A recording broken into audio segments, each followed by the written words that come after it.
Editora Zahar apresenta Subliminar: Como o inconsciente influencia nossas vidas, de Leonard Mlodinow, com tradução de Cláudio Carina e narração de Paulo Vinícius Justo Fernandes.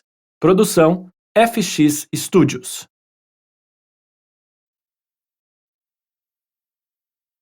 Para Christoph Koch, K-Lab e a todos os que têm dedicado suas carreiras à compreensão da mente humana.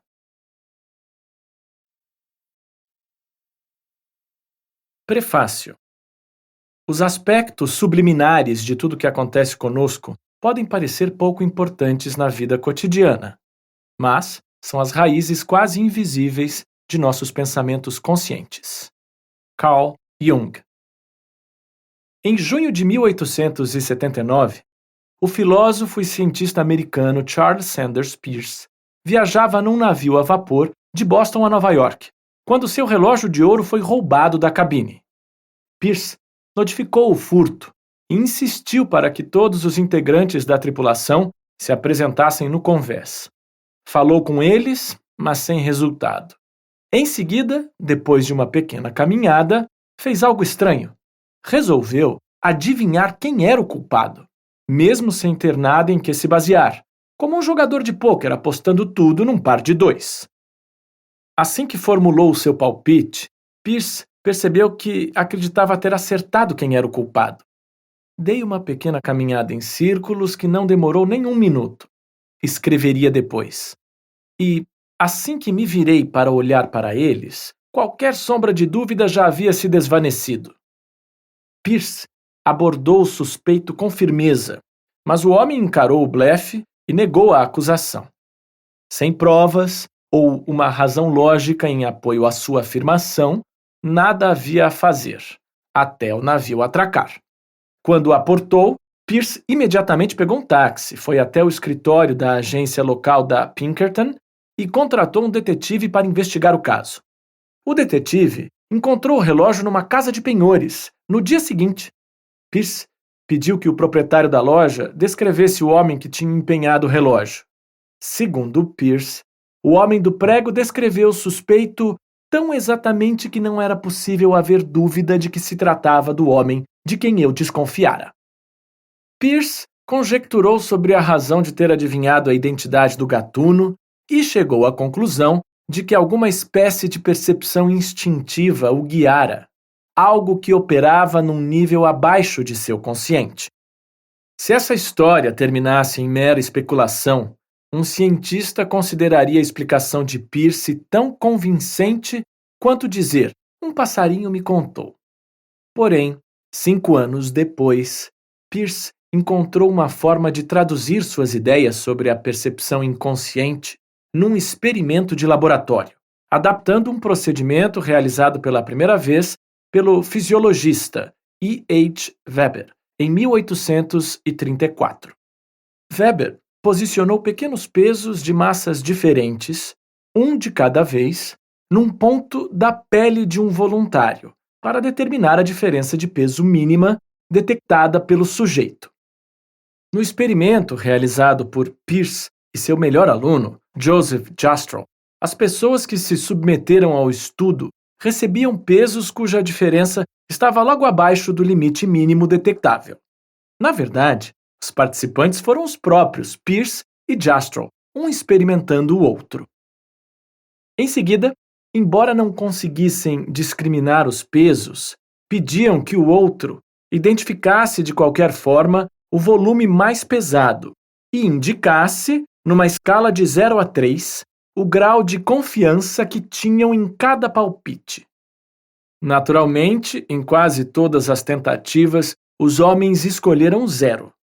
Apesar da falta de confiança, na verdade, eles selecionaram o objeto correto em mais de 60% das tentativas, bem mais do que se poderia esperar numa tentativa ao acaso.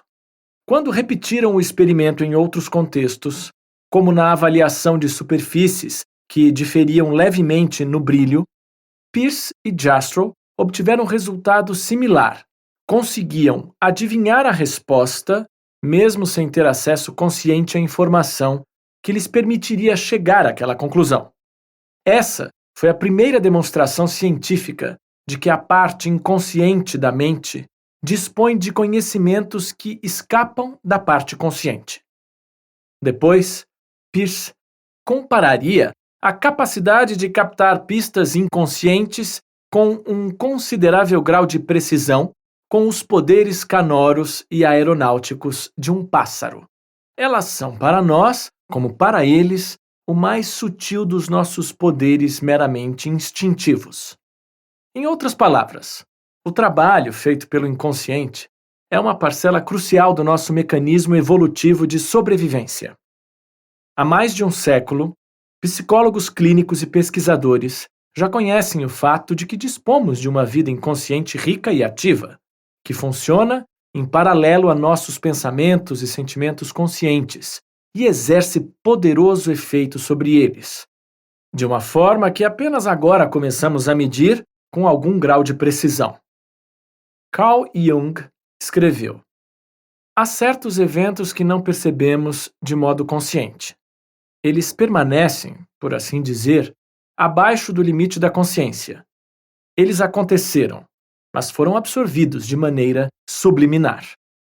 A palavra subliminar vem do latim e significa abaixo do limite. Os psicólogos a empregam para se referir ao que está abaixo do limite da consciência. Este livro é sobre efeitos subliminares nesse sentido mais amplo, os processos da parte inconsciente da mente e como eles nos influenciam. Para entender verdadeiramente a experiência humana, precisamos compreender tanto o nosso consciente quanto o nosso inconsciente e como os dois interagem. Nosso cérebro subliminar é invisível para nós, porém, influencia nossa experiência consciente do mundo de um modo fundamental, a maneira como nos vemos e aos outros, o significado que atribuímos aos eventos da nossa vida cotidiana, nossa capacidade de fazer julgamentos rápidos e tomar decisões que às vezes significam a diferença entre a vida e a morte, as ações que adotamos como resultado de todas essas experiências instintivas. Embora os aspectos inconscientes do comportamento humano tenham sido investigados por Jung, Freud e muitos outros no século XX, os métodos que empregaram introspecção, observação do comportamento aparente, estudo de pessoas com deficiências cerebrais, implante de eletrodos no cérebro de animais, propiciaram apenas... Esperamos que você tenha gostado desta prévia. Para continuar ouvindo este audiolivro no Google Play Livros, use o link na descrição do vídeo.